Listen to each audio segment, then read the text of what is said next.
श्री कृष्ण द्वारा अर्जुन को सुनाए गए उपदेश के आधार पर भगवद गीता की रचना हुई थी, जिसमें 18 अध्याय और 700 संस्कृत श्लोक समाविष्ट थे। पहला श्लोक। कर्मण्येवाधिकारस्ते मा फलेषु कदाचन मा कर्मफलहेतुर्भूर्मा ते संगोस्त्वकर्मणि। भावार्थ, श्री कृष्ण समझाते हैं कि केवल कर्म करना ही हमारे हाथ में है। कर्म द्वारा मिलने वाले फल हमारे हाथ में नहीं है, इसलिए निस्वार्थ होकर सिर्फ अच्छे कर्म करने पर ही ध्यान देना चाहिए। दूसरा श्लोक। यदा यदा ही धर्मस्य ग्लानिर्भवति भारत अभ्युत्थानमधर्मस्य तदात्मानं सृजाम्यहम्। अर्थात जब धर्म खतरे में आता है, उस पर हानि पहुंचती है और अधर्म की वृद्धि होने लगती है, तब श्री कृष्ण अपने महास्वरूप की रचना द्वारा आगे आते हैं। तीसरा श्लोक। नैनं छिद्रन्ति शस्त्राणि नैनं दहति पावक न चैन क्लेद्यन्त्यापो न शोषयति मारुत। भावार्थ, श्रीमद् भगवत गीता अनुसार आत्मा को कोई शस्त्र काट नहीं सकता, ना ही किसी प्रकार की आग उसे जला सकती है। कोई पानी, हवा या आपत्ति भी आत्मा को मार नहीं सकती। चौथा श्लोक। यो न हृष्यति न द्वेष्टि न शोचति न कांक्षति शुभाशुभ परित्यागी भक्तिमान्य समय प्रिय।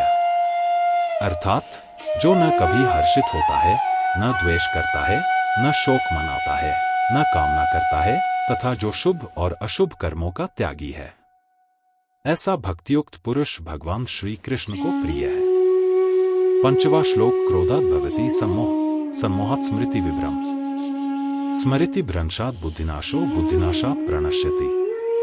भावार्थ, क्रोध से मनुष्य मर जाता है, यानी मूढ़ हो जाता है, जिसके परिणामस्वरूप स्मृति भ्रमित हो जाती है। स्मृति भ्रम से मनुष्य की बुद्धि नष्ट हो जाती है और बुद्धि नष्ट होने पर व्यक्ति खुद को नष्टता की तरफ ले जाता है। झाटा श्लोक। ध्यायतो विषयान् पुंसः संगस्ते शुपजायते संगात संजायते कामः कामात् क्रोधो विजायते। अर्थात विषयों वस्तुओं के बारे में सोचते रहने से मनुष्य उनके प्रति आसक्ति विकसित करता है। इससे उनमें कामना यानी इच्छा पैदा होती है और कामनाओं को रोका जाता है तो क्रोध आता है। सत्व श्लोक। यद्यदाचरति श्रेष्ठस्तत् देवेत्रो जन स यत् प्रमाणम कुरुते लोकस्तदनुवर्तते। भावार्थ, एक अच्छा इंसान अपनी अच्छाई द्वारा जो काम करता है, वह उसके वातावरण में फैलता रहता है। उसे देखकर आगे भी लोग उसी की तरह कार्य करने की कोशिश करते हैं। आठवां श्लोक। परित्राणाय साधूनां विनाशाय च दुष्कृताम् धर्म संस्थापनार्थाय संभवामि युगे युगे।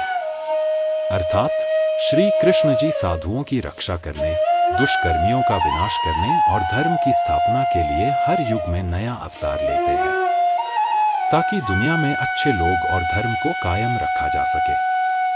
नव श्लोक। हतो वा प्राप्यसि स्वर्गम जित्वा वा भोक्ष्यसे महिम तस्मात् उत्तिष्ठ कौन्तेय युद्धाय कृतनिश्चय। भावार्थ, एक योद्धा यदि युद्ध में वीर गति प्राप्त करता है तो उसे प्रभु द्वारा स्वर्ग मिलता है। योद्धा अगर विजय प्राप्त करता है तो उसे धरती पर सुख मिलता है। इसलिए बिना डरे निश्चित होकर युद्ध करो।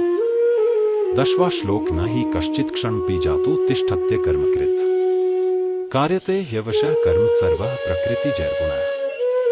अर्थात कोई भी मनुष्य किसी भी काल में थोड़े वक्त के लिए भी कर्म किए बिना नहीं रह सकता, क्योंकि प्रकृति की रचना अनुसार प्रत्येक मनुष्य हर क्षण में कर्म करने के लिए बाध्य होता है।